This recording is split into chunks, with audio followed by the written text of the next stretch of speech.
pagi teman-teman semuanya, saudara-saudara sekalian. Ketemu lagi dengan saya di renungan pagi hari ini. Nah, sebelum kita memulai renungan kita berdoa dulu yuk. Bapa di surga, terima kasih kalau Engkau sudah memberikan kami satu hari lagi yang baru, udara yang segar yang boleh kami nikmati Tuhan.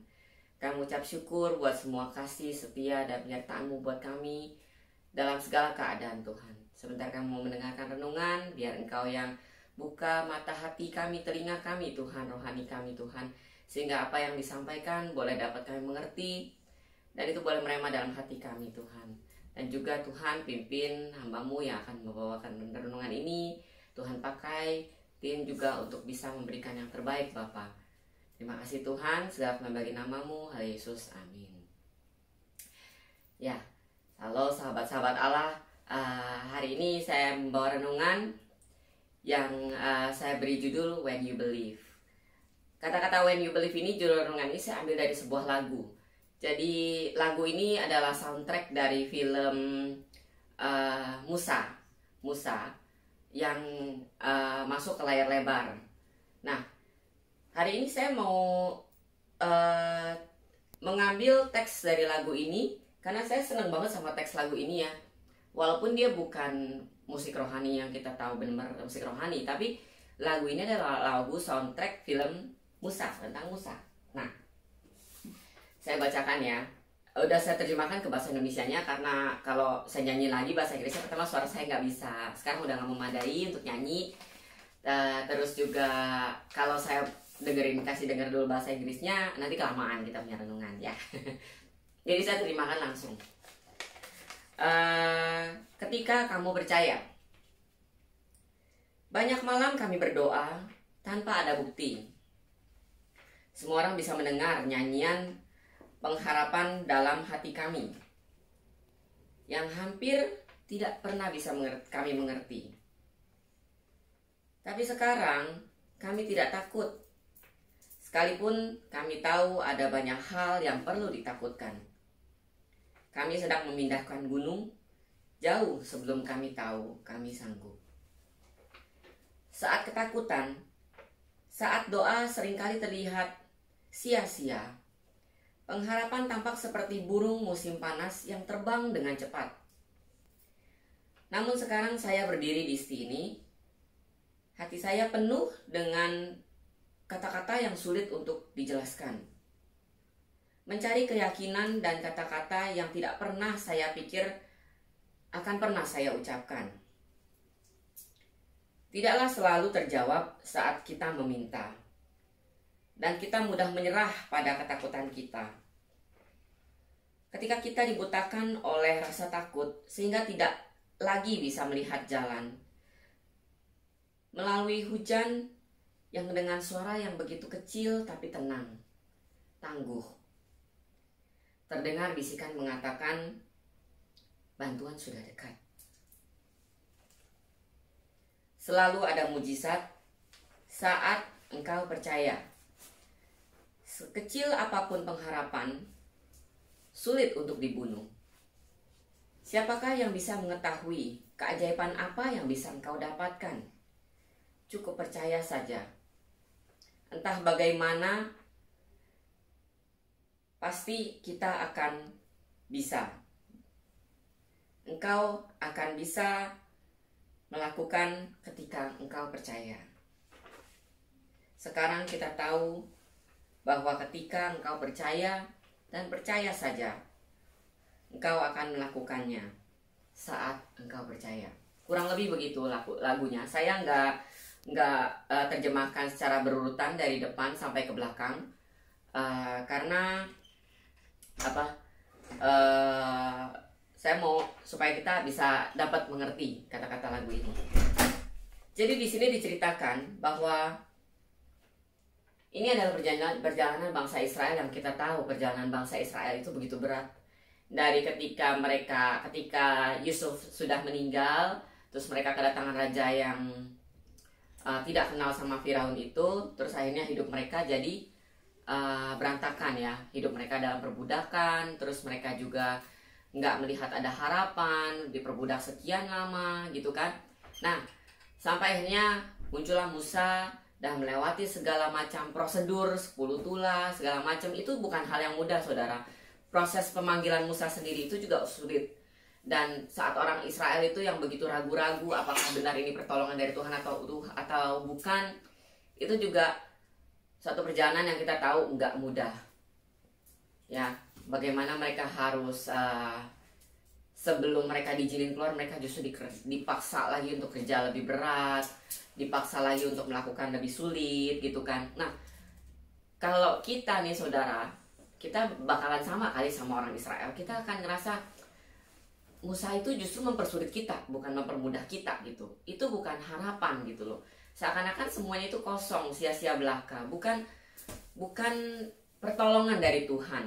Nah, saudara, saya mau bawa juga ke hari-hari kita yang kita lalui. Banyak di antara kita yang mungkin begitu sulit untuk melewati hari demi hari di dalam hidup kita belakangan ini. Dengan segala macam problemanya, dengan segala macam masalahnya yang saya nggak pernah bisa tahu. Dan saya juga mungkin nggak akan sempat pernah tahu. Kecuali saudara bersaksi dan kita dengar sama-sama bagaimana pekerjaan Tuhan yang luar biasa. Nah, saya juga sama, begitu banyak hal-hal yang menghimpit, yang benar-benar mengganggu, benar-benar membuat kita itu seperti kata-kata di lagu ini. Ketika seakan-akan itu kita itu begitu dibutakan oleh rasa takut kita. Ketika kita itu merasa begitu mudah menyerah dengan segala ketakutan kita. Nah, itulah yang selama ini terjadi dalam hidup kita. Saya nggak bisa bilang bahwa kita nggak mungkin ketakutan, saudara. Ketakutan itu manusiawi, ketakutan itu lumrah. Hanya saja manusiawi kita itu harus dikalahkan dengan kerohanian kita, dengan Allah kita. Karena yang membedakan kita dengan orang-orang di luar sana adalah keilahian kita. Kita punya Allah yang luar biasa. Saya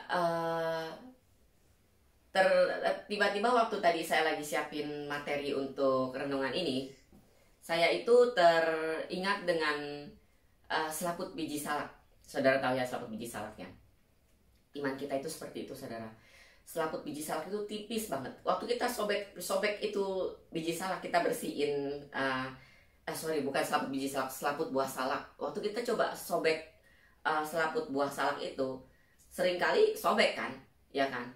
Karena itu begitu tipis. Tapi saudara, kalau saudara tahu selaput buah salak itu, kalau kita bisa sobek agak lebar, terus kita tempel di seruling.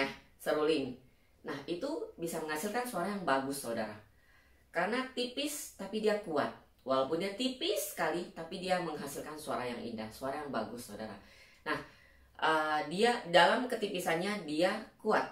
Dia menghasilkan hal-hal yang begitu luar biasa yang bikin kita tuh seneng dengannya. Kenapa saya bisa tahu? Karena papa saya suka main suling dan dia pakai itu, selaput buah salak itu untuk menutupi lubang yang memang harus dilapis gitu istilahnya di seruling itu ya. Seruling papa saya itu modelnya yang bambu, bukan model kayak kita yang Yamaha itu lain. Nah, seperti itu saudara.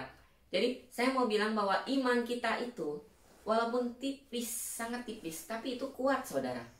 Dan ketika kita memakainya dengan benar iman itu, maka itu kan menghasilkan hal-hal yang luar biasa, yang begitu indah di dalam hidup kita. Nah, demikianlah juga dengan kita sekarang ini. Mungkin kita seakan-akan benar teruji, digojlok, dihancurkan, dihabis-habisin gitu ya. Sampai kita rasanya begitu lelah, begitu depresi, begitu capek dengan kehidupan kita yang kita lalui hari-hari ini. Tapi ingat saudara, bagaimanapun saudara itu merasa jatuh bangun, ingat satu hal, bahwa kita punya Allah, kita punya iman. Jaga iman itu saudara, karena itu yang sedang diuji sekarang. Itu yang sedang kita pertaruhkan sekarang. Antara kita kehilangan iman itu, kemudian kita jadi orang-orang yang terhilang, atau kita mempertahankan iman kita yang walaupun sangat, seakan-akan sangat tipis, begitu hampir sobek, udah sulit banget dipertahankan, tapi tetap bertahan pada iman itu, pada sesuatu yang begitu tipis itu.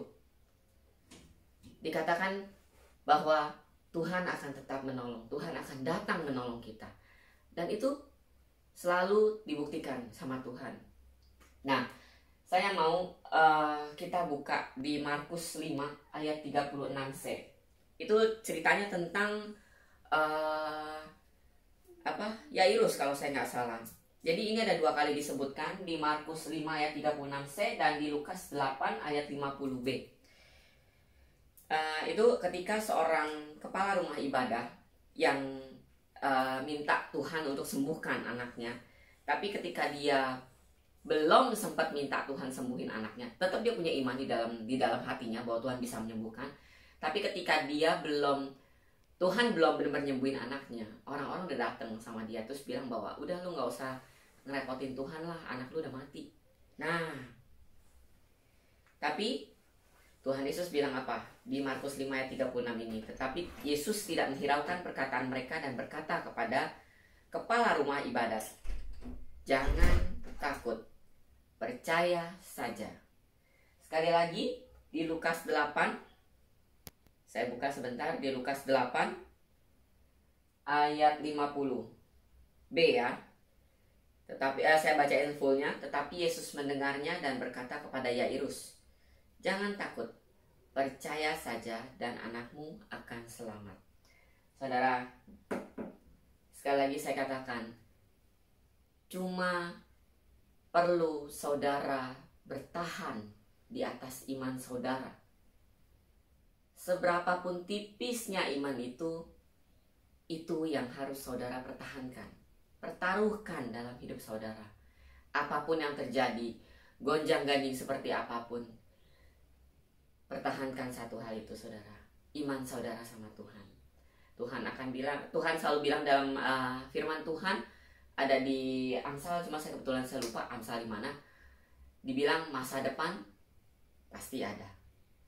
Selalu ada masa depan bagi orang-orang yang percaya.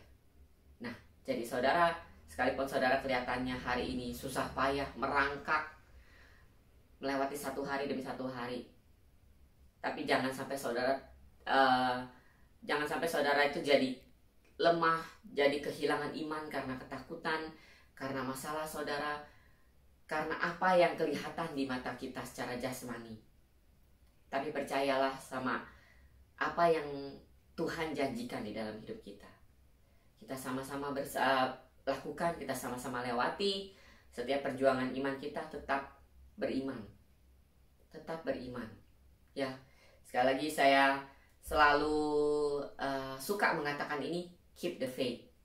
Tetaplah beriman, tetap jaga iman kita. Nah, dikatakan, sekali lagi saya katakan, ketika kamu percaya, maka mujizat itu pasti terjadi.